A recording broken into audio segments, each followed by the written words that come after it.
Muy bien, el 1 de agosto de 2026, múltiples fuentes de inteligencia occidentales confirmaron que Rusia ha comenzado a trasladar elementos de la 76ª División de Asalto Aéreo de la Guardia y unidades especializadas de las fuerzas Spetsnaz desde el Distrito Militar Occidental hacia las fronteras con Finlandia y los estados bálticos.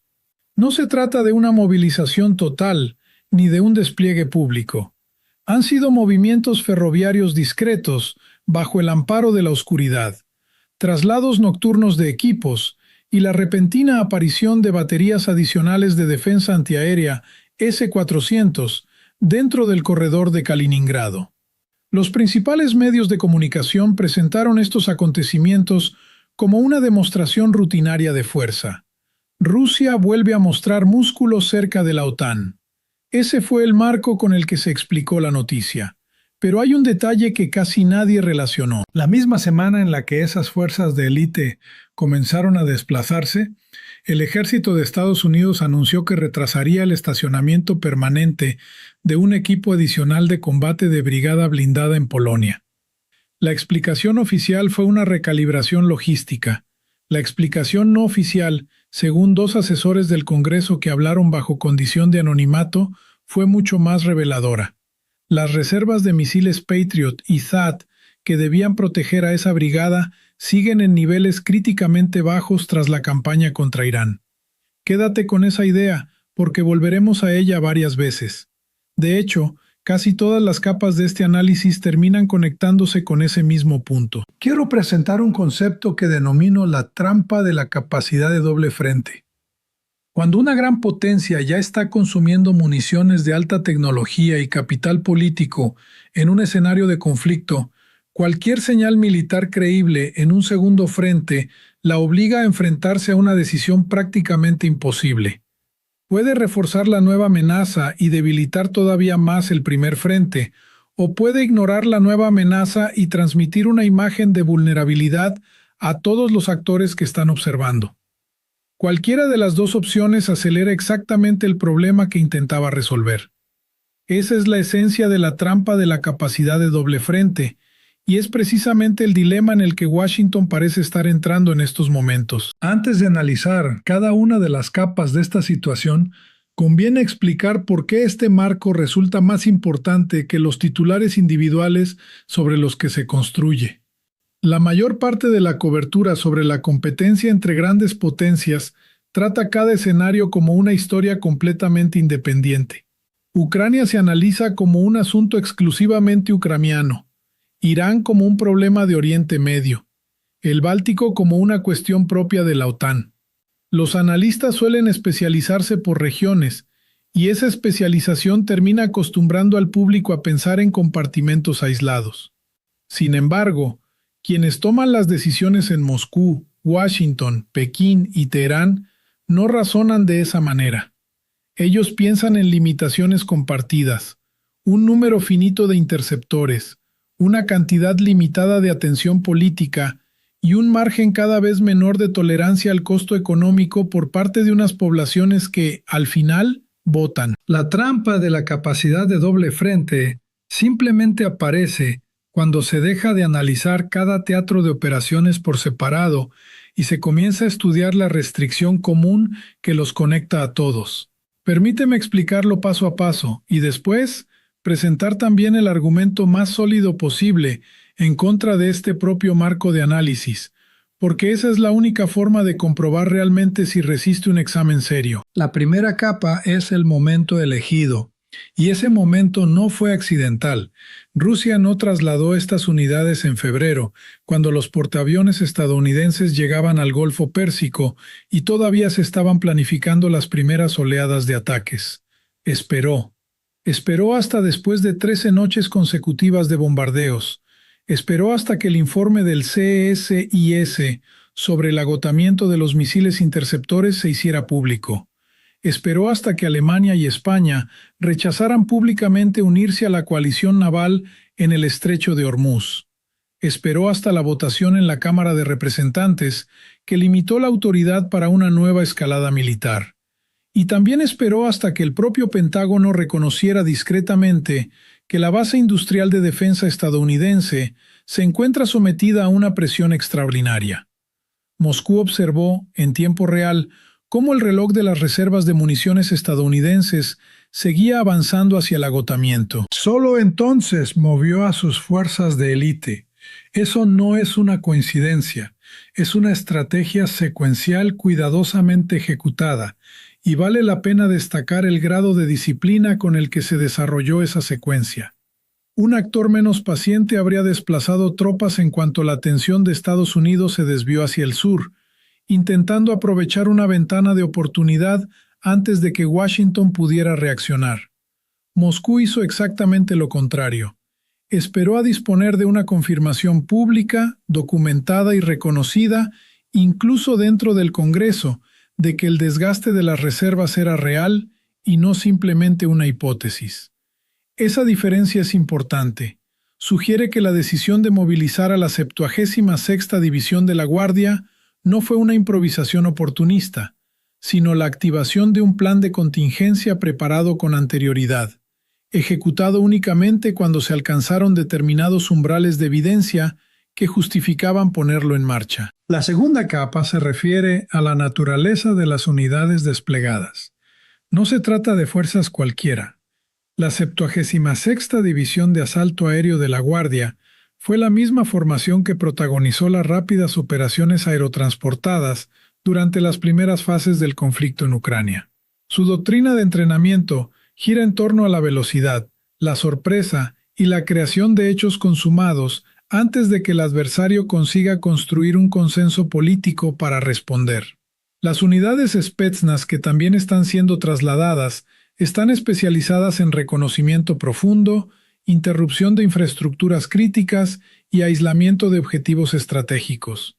Situarlas frente a Finlandia y a los estados bálticos crea de inmediato una nueva exigencia operativa para la OTAN. Los sistemas de defensa antiaérea, que ya se encuentran distribuidos al límite entre 3 continentes, ahora deben ser redistribuidos o aceptar un nivel de cobertura significativamente menor. Cada batería Patriot que permanece en Europa es una batería que no puede reforzar al mando central de Estados Unidos, y cada batería que abandona Europa envía un mensaje político a las capitales bálticas, que su seguridad ha pasado a un segundo plano. Para comprender por qué esta división en particular tiene tanto peso simbólico y operativo, es necesario recordar cuál es su función. Las unidades diseñadas para operaciones de toma rápida no están concebidas para mantener territorio durante meses. Su objetivo es reducir al máximo el tiempo de reacción del adversario. Toda su doctrina consiste en comprimir el ciclo de decisión político y militar de la alianza opuesta, hasta el punto de que la respuesta llegue demasiado tarde para cambiar los hechos sobre el terreno. Cuando una unidad de este tipo aparece cerca de una frontera, la pregunta relevante nunca es si invadirá mañana. La verdadera pregunta es cuánto le cuesta ya al defensor su sola presencia, en términos de atención estratégica, redistribución de recursos y capital político, independientemente de que alguna vez cruce la frontera o no. Ese costo ya se está pagando antes de que se haya disparado un solo tiro, y se está pagando precisamente con el recurso que Washington menos puede permitirse gastar en este momento: los escasos interceptores avanzados de defensa antiaérea. La tercera capa es la que casi nadie está interpretando correctamente. Mientras estas fuerzas de élite se desplazan hacia el norte, los petroleros de la llamada flota en la sombra rusa continúan saliendo del mar Báltico bajo la protección de la flota del norte. La misma semana en que se confirmó el movimiento de estas unidades, otros 2 buques petroleros rusos cruzaron los estrechos daneses sin incidentes, después de que las autoridades británicas y danesas decidieran no interceptarlos. La trampa del doble frente no es únicamente militar, también es financiera. Cada día que la flota en la sombra opera libremente, representa un día más de ingresos en divisas que financian exactamente a las fuerzas que ahora se encuentran desplegadas en el flanco nororiental de la OTAN. La dimensión económica y la dimensión militar se refuerzan mutuamente. Este componente financiero merece mucha más atención de la que suele recibir, porque cierra un círculo que la mayoría de los análisis deja incompleto. Es habitual escuchar que la evasión de sanciones y las maniobras militares son dos historias diferentes, clasificadas en categorías distintas. Sin embargo, la flota en la sombra no es simplemente una noticia relacionada con el mercado petrolero. Es el mecanismo que financia precisamente el tipo de postura militar expedicionaria que estamos observando frente a la frontera finlandesa.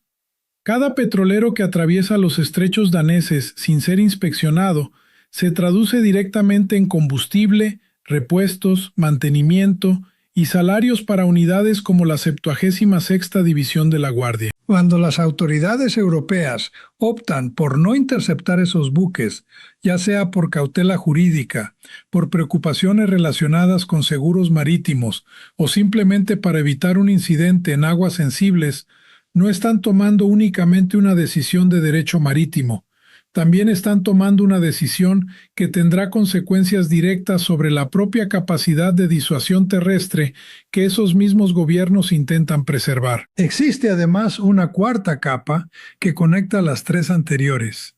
La trampa de la capacidad de doble frente no funciona al margen de la política interna.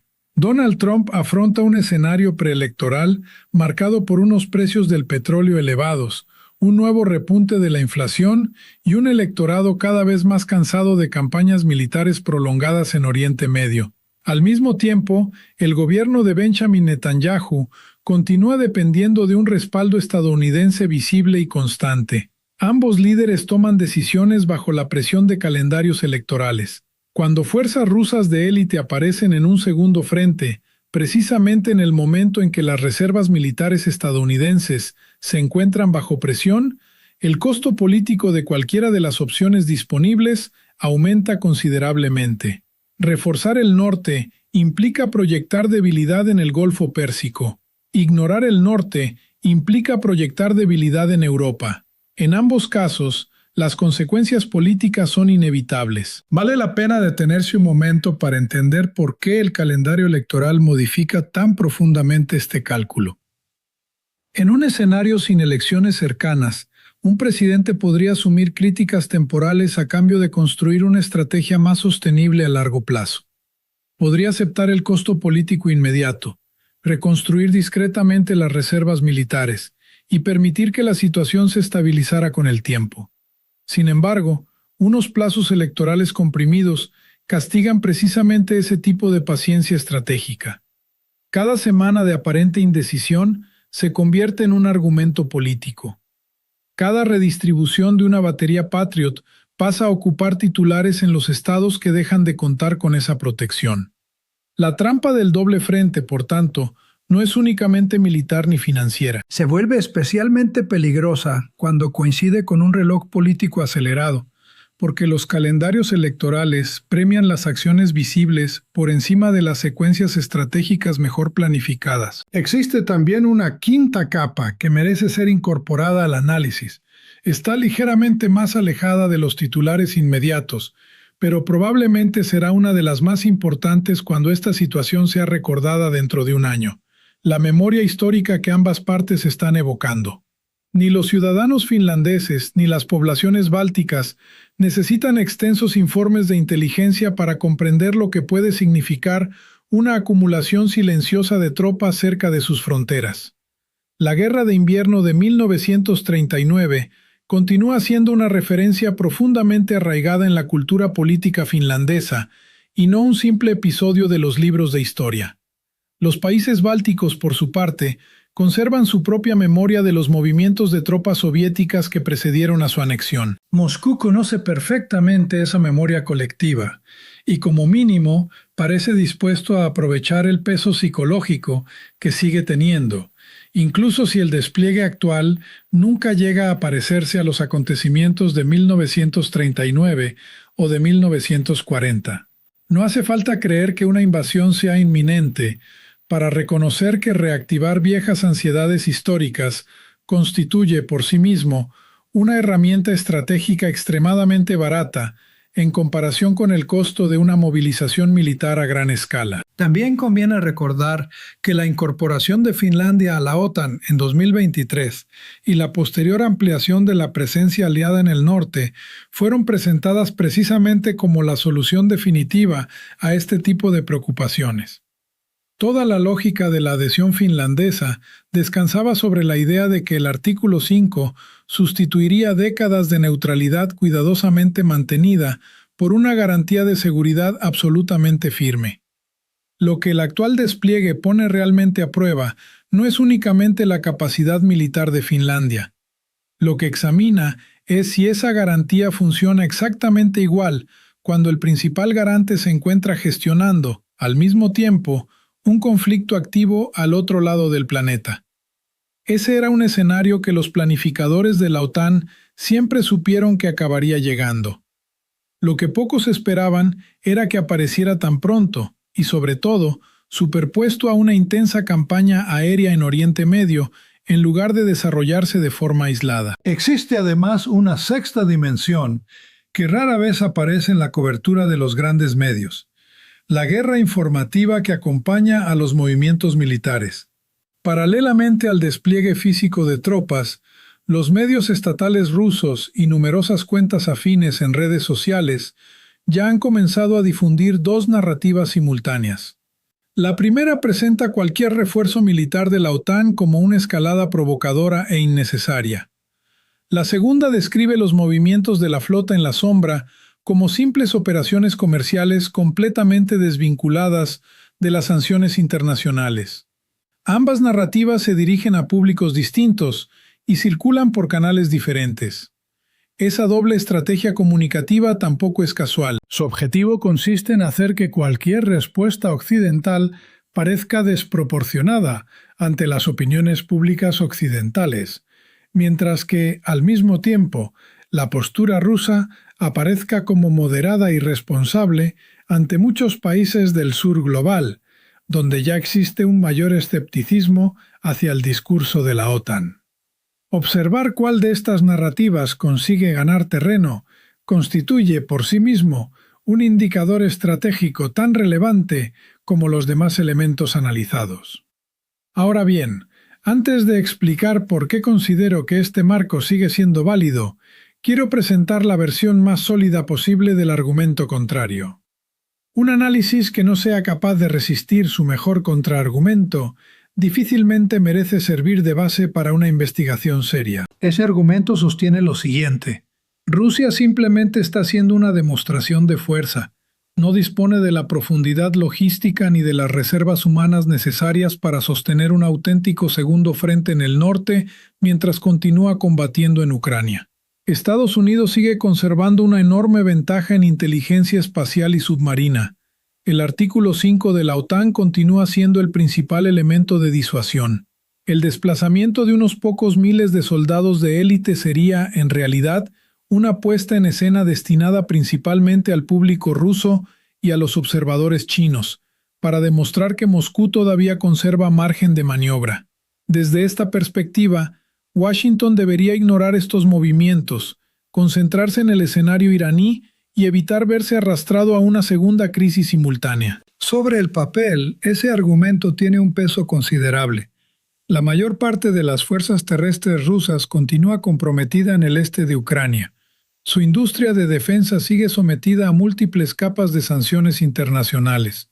Una ofensiva a gran escala en el norte tendría consecuencias militares y políticas potencialmente desastrosas para Moscú. Quienes defienden esta interpretación también pueden señalar, con razón, que las bajas rusas en Ucrania continúan siendo extraordinariamente elevadas para un ejército industrial moderno, y que trasladar una división de élite hacia el oeste, aunque sea de forma temporal, implica renunciar a capacidades importantes en el frente oriental.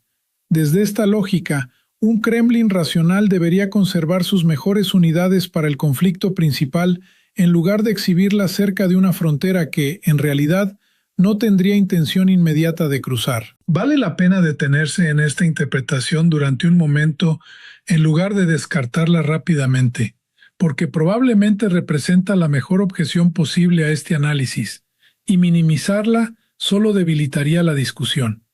Sin embargo, hay un aspecto fundamental que ese argumento no consigue explicar. Rusia no necesita invadir, solo necesita conseguir que Washington se vea obligado a actuar como si esa posibilidad fuera completamente real. En el momento en que esa posibilidad comienza a ser tratada como una amenaza real, los planificadores estadounidenses se ven obligados a desviar interceptores escasos, plataformas de inteligencia y una enorme cantidad de atención política de alto nivel. Ese desvío por sí mismo constituye la condición de victoria. La trampa de la capacidad de doble frente no requiere una segunda guerra, solo necesita que exista una amenaza creíble de una segunda guerra, justo cuando el primer conflicto ya ha agotado las reservas de armamento más sofisticado. En otras palabras, el argumento contrario mide el éxito según la capacidad de Rusia para sostener una campaña militar real. Pero esa campaña nunca fue el objetivo principal. El verdadero objetivo era obligar a una redistribución de recursos, y esa redistribución ya está ocurriendo, tal como demuestra el retraso en el despliegue permanente de la brigada blindada estadounidense en Polonia. En segundo lugar, las unidades que están siendo trasladadas son precisamente aquellas diseñadas para operaciones breves, de alta intensidad y con un fuerte impacto político. No son fuerzas concebidas para ocupar territorio durante largos periodos. Son fuerzas destinadas a provocar crisis. Su misión consiste en tomar infraestructuras críticas, interrumpir las rutas de refuerzo y crear hechos consumados antes de que el mecanismo de consenso de la OTAN tenga tiempo de reaccionar. Una fuerza preparada para mantener posiciones durante años sería la herramienta equivocada para una campaña de este tipo. En cambio, una fuerza diseñada para reducir el ciclo de decisión del adversario a cuestión de días o incluso de horas es exactamente la herramienta adecuada, y eso es precisamente lo que se ha desplegado. En tercer lugar, China está observando exactamente el mismo reloj de agotamiento de las reservas militares. Los ejercicios navales conjuntos entre China y Rusia en aguas reclamadas por Japón como parte de su zona económica exclusiva se intensificaron durante la misma semana en que las unidades de élite comenzaron a desplazarse hacia el oeste. Pekín está midiendo la misma brecha de capacidad de doble frente. El mensaje no está dirigido únicamente a Washington y Bruselas, también está destinado a todas las capitales que actualmente evalúan hasta qué punto las garantías de seguridad estadounidenses siguen siendo fiables cuando se enfrentan a presiones simultáneas. Es aquí donde la explicación que reduce todo a un mensaje dirigido exclusivamente al público ruso comienza a mostrar sus debilidades. Una señal pensada únicamente para consumo interno no necesita coincidir con maniobras navales coordinadas al otro lado del planeta. Sin embargo, coordinar movimientos en dos escenarios completamente distintos, sin conexión operativa directa entre ellos, pero dirigidos al mismo destinatario estratégico, la comunidad encargada de planificar la defensa en Washington, resulta mucho más difícil de explicar como una simple coincidencia. En cuarto lugar, el argumento contrario considera que el movimiento hacia el norte es independiente de la campaña en Oriente Medio. No lo es. Ambos escenarios están unidos por el mismo número limitado de interceptores, por la misma base industrial sometida a una enorme presión y por la misma capacidad limitada de atención política dentro de Washington. Analizarlos como conflictos separados constituye precisamente el error que explota la trampa de la capacidad de doble frente. Todo el valor del momento elegido por Moscú, explicado en la primera parte del análisis, depende precisamente de que ambos escenarios estén conectados. Si realmente fueran independientes, el hecho de que el despliegue coincidiera exactamente con la publicación del informe sobre el agotamiento de interceptores carecería de importancia. Pero no carece de importancia. De hecho, ese es el núcleo de toda la estrategia. Por eso la trampa termina cerrándose desde ambas direcciones al mismo tiempo. Si Washington decide reforzar el norte, el Golfo Pérsico queda más expuesto precisamente cuando la tolerancia política interna hacia ese riesgo es menor. Si decide no reforzar el norte, todas las capitales, desde Helsinki hasta Tokio, revisarán sus expectativas sobre la fiabilidad de las garantías de seguridad estadounidenses bajo presión. y esas conclusiones sobrevivirán mucho más tiempo que esta crisis concreta. ¿Qué significa todo esto para las próximas 2 o 3 semanas? En lugar de ofrecer advertencias vagas, conviene observar indicadores concretos.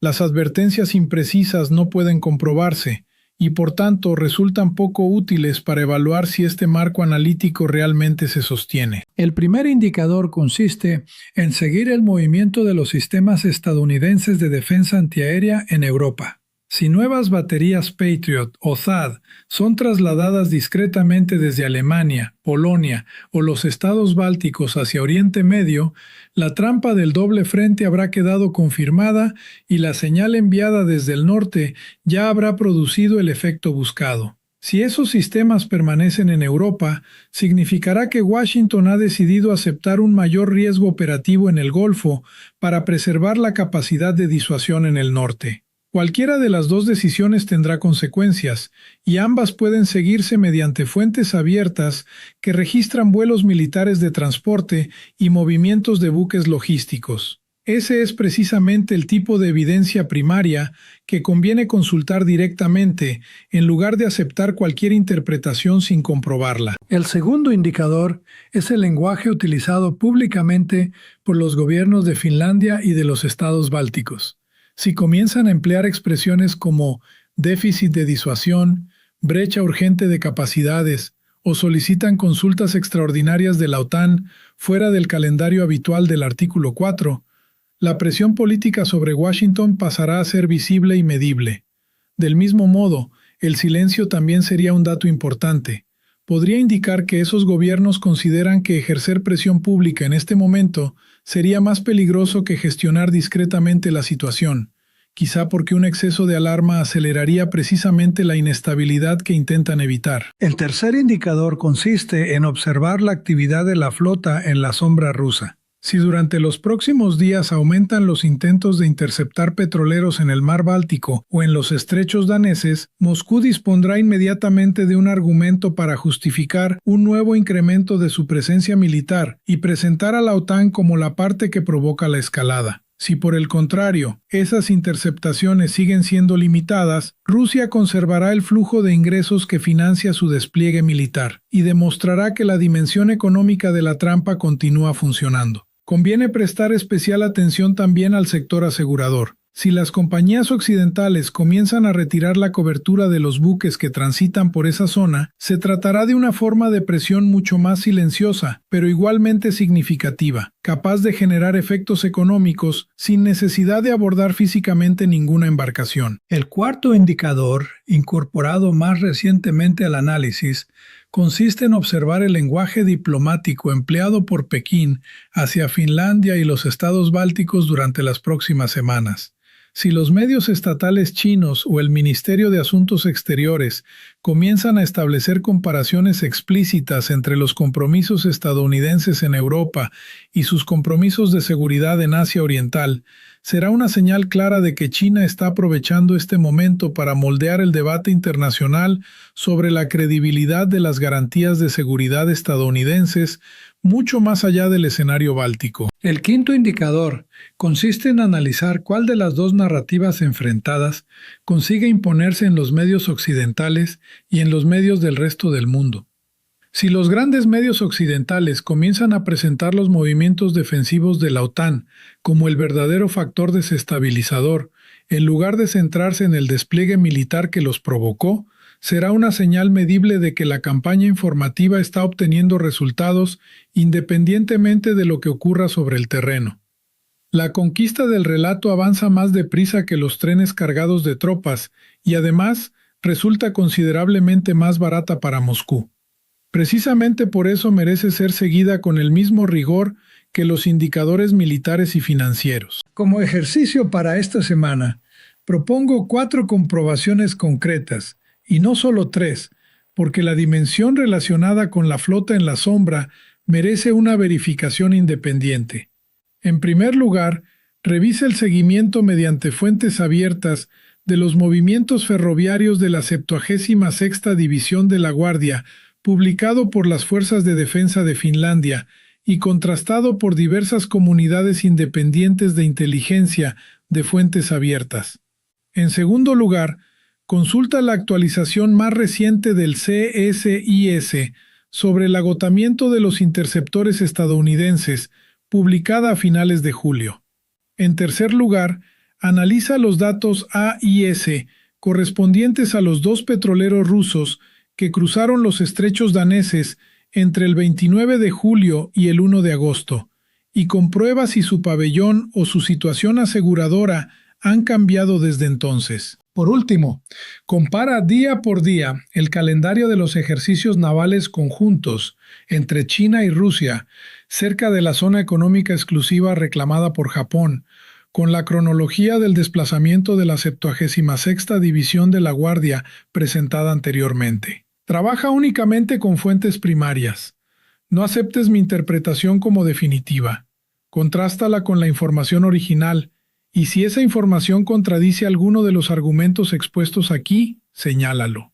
Precisamente ese tipo de comprobación es el que este marco analítico debe ser capaz de superar si realmente tiene valor. Quiero terminar con la misma pregunta que atraviesa todo este análisis. Cuando una potencia ya se encuentra bajo presión en un escenario de conflicto y se ve obligada a considerar como creíble un segundo frente al mismo tiempo, ¿quién marca realmente el ritmo de la siguiente fase de la escalada? ¿La parte que desplaza primero sus fuerzas de élite hasta posiciones estratégicas o la parte que bajo presión, con reservas limitadas y contra el reloj, debe decidir si puede permitirse responder? Esa es la cuestión que se está resolviendo en tiempo real, y la respuesta no solo determinará el futuro del flanco norte de Europa, también influirá en la evolución del conflicto más al sur, en la credibilidad de los compromisos de seguridad estadounidenses en Asia Oriental, y, si las referencias históricas mencionadas anteriormente sirven de guía, en la memoria política de toda una región durante una generación.